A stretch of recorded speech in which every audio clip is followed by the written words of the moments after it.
നമസ്കാരം. Post card ഓൺലൈനിലേക്ക് സ്വാഗതം. Martin, CPIയുടെ സംസ്ഥാന സമ്മേളനത്തിൽ CPM-നെതിരെയും പോലീസിനെതിരെയും രൂക്ഷമായ രീതിയിലാണ് വിമർശനം വരുന്നത്. എന്നാൽ ആദ്യത്തെ ആ വിമർശനത്തിന്റെ ആ ഒരു നിലപാടിൽ ചെറിയൊരു മയപ്പെടുത്തലൊക്കെ നടത്തിയിട്ടുണ്ട്. എങ്കിലും CPIക്ക് കടുത്ത അതിർത്തിയുണ്ട് CPM-ന്റെ പ്രവർത്തനങ്ങളോട്. അതായത് കുറച്ച് നാളുകളായിട്ട് CPIയുടെ സമ്മേളനങ്ങൾ നടന്നുകൊണ്ടിരിക്കും. സമ്മേളന കാലമായിരുന്നു. ജില്ലാ സമ്മേളനങ്ങളും ബ്രാഞ്ച് സമ്മേളനങ്ങളും എല്ലാം കഴിഞ്ഞ് സംസ്ഥാന സമ്മേളനം കഴിഞ്ഞ ദിവസം ആലപ്പുഴയിൽ നടന്നു. ഈ ആലപ്പുഴയിലാണ് CPM-നെതിരെ, പ്രത്യേകിച്ച് പിണറായി വിജയനെതിരെ അതിരൂക്ഷമായിട്ടുള്ള വിമർശനങ്ങൾ ഉയരുന്നത്. അതിൽ പ്രധാനമായിട്ടും വിമർശനം ഉയരാനൊരു കാരണം ഉണ്ടാകുന്നത്, വിമർശനത്തിൽ ഉന്നയിക്കപ്പെട്ടൊരു പ്രധാന കാരണം തൃശ്ശൂരിലെ തോൽവിയായിരുന്നു. അതായത് സുനിൽകുമാറിന്റെ തോൽവിയായിരുന്നു. നമുക്കറിയാം, ഒന്നാം പിണറായി വിജയൻ സർക്കാരിലെ ഏറ്റവും ഷൈനിങ് ആയിട്ടുള്ളൊരു മന്ത്രിയായിരുന്നു അദ്ദേഹം. കൃഷി വകുപ്പ് മന്ത്രിയായിരുന്നു. അതുവരെ കൃഷി വകുപ്പിൽ ഉണ്ടായിരുന്ന പല പ്രശ്നങ്ങളെയും പുള്ളി തുടച്ചു നിൽക്കുകയാണ് ചെയ്തത്. ഭീകരമായ രീതിയിൽ സർക്കാരിന് അത് വലിയ മൈലേജ് ഉണ്ടായിക്കൊടുത്തിട്ടുണ്ട്. പ്രത്യേകിച്ച് ഈ കർഷകരുടെ ഇടയിൽ. നമുക്കറിയാം, നമ്മുടെ സംസ്ഥാനം ഒരു കർഷകരെ ബേസ് ചെയ്തിട്ടുള്ളൊരു സ്റ്റേറ്റ് കൂടിയാണ്. കേരളത്തിൻ്റെ ഏറ്റവും വലിയ വരുമാനം എന്ന് പറയുന്നത് കാർഷിക വൃത്തിയും കൂടാണ്. അപ്പം അതിൽ പ്രത്യേകിച്ച് എൻ്റെ അമ്മയുടെ നാട് കുട്ടനാടാണ്. അപ്പം അവിടെ നമുക്കറിയാം, നമ്മുടെ വീട്ടിലൊക്കെ ഈ കൃഷിയൊക്കെ ഉണ്ട്. അപ്പം അന്ന് കുറേ നാളുകളുടെ നമുക്ക് അതിൻ്റെ പ്രശ്നങ്ങൾ അറിയാം. അതായത് ഈ നെല്ല് കൊയ്തതിന് ശേഷം നെല്ല് ഏറ്റെടുക്കുന്നതുമായിട്ട് ബന്ധപ്പെട്ട പ്രശ്നങ്ങളൊക്കെ വർഷങ്ങളായിട്ട് നിലനിൽക്കുന്നു. അതുപോലെ തന്നെ മാധ്യമ പ്രവർത്തനം തുടങ്ങുന്ന സമയത്തും ഒരു സീസൺ വാർത്ത ഉണ്ടായിരുന്നു. അതായത് ഈ നെല്ല് കർഷകരുടെ ബുദ്ധിമുട്ടുകളും അത് നെല്ല് ഏറ്റെടുക്കാതെ ഉണ്ടാകുന്ന പ്രശ്നങ്ങളും, അത് വേനൽ മഴയിൽ കിളിർത്തു പോകുന്ന പ്രശ്നങ്ങളും, പിന്നെ അഥവാ നെല്ല് ശേഖരിച്ചാൽ പോലും അതിൻ്റെ പണം കിട്ടാനുള്ള കാലതാമസം ഉൾപ്പെടെ ഒരുപാട് പ്രശ്നങ്ങൾ നിലനിന്നിരുന്നു. ഇതെല്ലാം മാറിയത് ഈ സുനിൽകുമാർ മന്ത്രിയായതിനു ശേഷമാണ്. പുള്ളി കൃഷി വകുപ്പ് മന്ത്രിയായതിനു ശേഷം ഈ പ്രശ്നങ്ങളെല്ലാം ഇല്ലാതായി. ഇപ്പം നമ്മൾ പത്രങ്ങൾ എടുത്ത് നോക്കിയാലും വാർത്തകൾ എടുത്ത് നോക്കിയാലും ഇത്തരം വാർത്തകൾ കാണാൻ പോലും ഇല്ല. അത്തരത്തിൽ പുള്ളി അതിന് വളരെ മികച്ചൊരു സിസ്റ്റമാക്കി പുള്ളി അത് മാറ്റിയിട്ടുണ്ട്. അപ്പം അതുകൊണ്ട് തന്നെ സുനിൽകുമാറിന് കേരളത്തിൽ മുഴുവൻ ഒരു ഫാൻ ബേസും ഉണ്ട്, പുള്ളിക്കൊരു ജയസാധ്യതയുണ്ട്. പക്ഷെ എന്നാൽ പോലും തൃശ്ശൂരിൽ ഈ സുനിൽകുമാറിന് വലിയൊരു തോൽവി നേരിടേണ്ടി വന്നു. അതിനുണ്ടായ പ്രശ്നം നമുക്കറിയാം. തൃശ്ശൂർ പൂരം കലക്കലുമായിട്ട് ബന്ധപ്പെട്ടിട്ടുള്ള പ്രശ്നമായിരുന്നു. അതെ, ആ പ്രശ്നത്തിന് കാരണക്കാരനായ ADGP അജിത് കുമാറിനെ പിണറായി വിജയൻ സംരക്ഷിക്കുന്നു എന്നുള്ളതാണ് ഇതിനകത്ത് ഏറ്റവും വലിയൊരു പ്രശ്നം എന്ന് പറയുന്നത്. അപ്പം അതുകൊണ്ട് തന്നെ മാത്രമല്ല, ആഭ്യന്തര വകുപ്പിനും നിരവധി വീഴ്ചകൾ ഉണ്ടായിട്ടുണ്ട്. കഴിഞ്ഞ ദിവസങ്ങളിലെല്ലാം നമ്മൾ കണ്ടതാണ്, പോലീസ് മർദ്ദനത്തിന്റെ വിവിധ ദൃശ്യങ്ങൾ നമ്മൾ കണ്ടതാണ്. ഒരുപാട് സംഭവങ്ങൾ കേരളത്തിൽ അങ്ങോളം ഇങ്ങോളം പരാതികൾ ഉയർന്നതായിട്ട് നമ്മൾ കണ്ടതാണ്. അപ്പം ഇതെല്ലാം എന്തുകൊണ്ടാണ് സർക്കാരിന് പരിഹരിക്കാൻ കഴിയാത്തത്?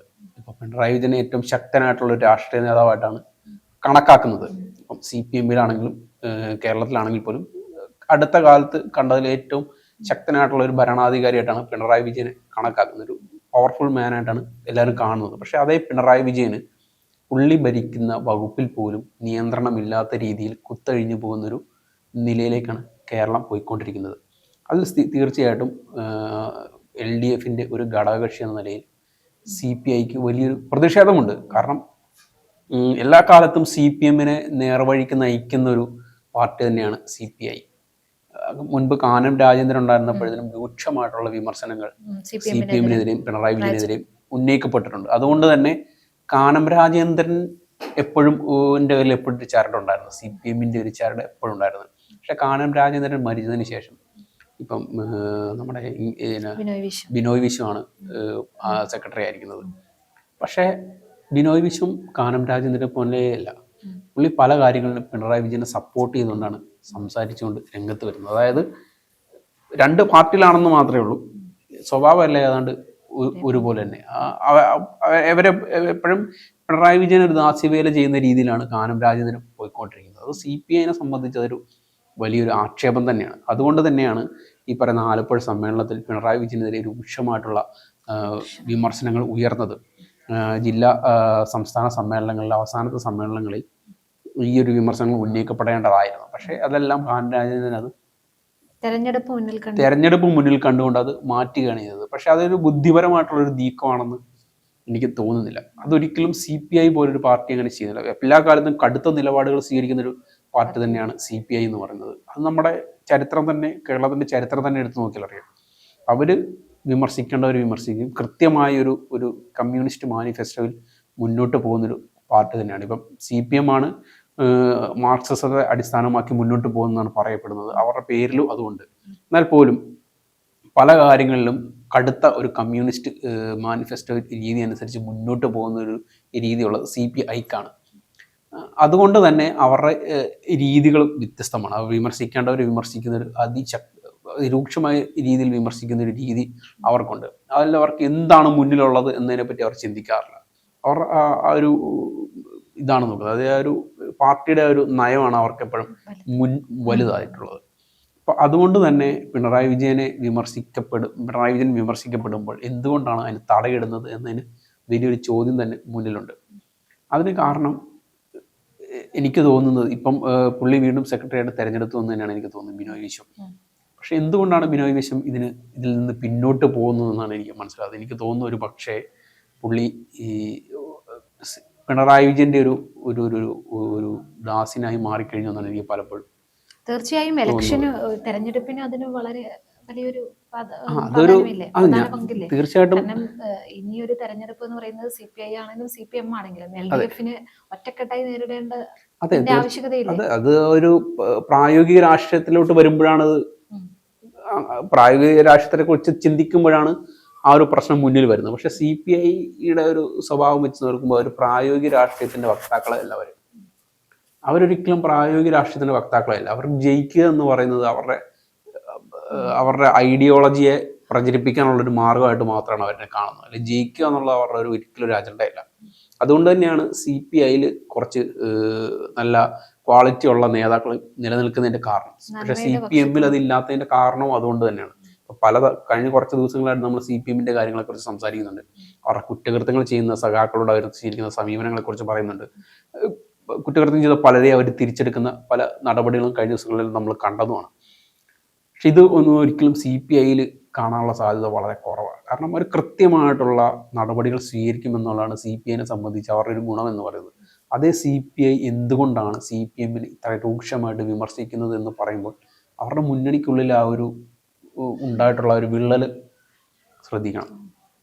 ഇനി CPI ഇനി അധികം കാലം CPMന്റെ കൂടെ ഉണ്ടാകുമോ എന്ന് പോലും എനിക്ക് സംശയമുണ്ട്. കാരണം അതിരൂക്ഷമായിട്ടുള്ള വിമർശനം കുറെ നാളുകളായിട്ട് CPMനെ കുറിച്ച് CPIക്കുള്ളിൽ.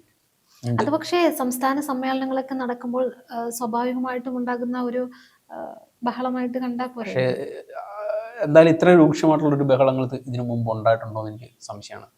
കാരണം ഇപ്പം ഇതിനകത്ത് നോക്കുക, മറ്റുള്ള വിഷയങ്ങളിലല്ല അവർക്ക് പ്രശ്നമുള്ളത്. ഇപ്പം ഇതിനു മുമ്പ് കൊല്ലം സമ്മേളനത്തിലാണെന്ന് തോന്നുന്നു, കൊല്ലം ജില്ലാ സമ്മേളനത്തിലാണെന്ന് തോന്നുന്നു രൂക്ഷമായ വിമർശനം ഉണ്ടായത് ആരോഗ്യ വകുപ്പിന് നേരെയായിരുന്നു.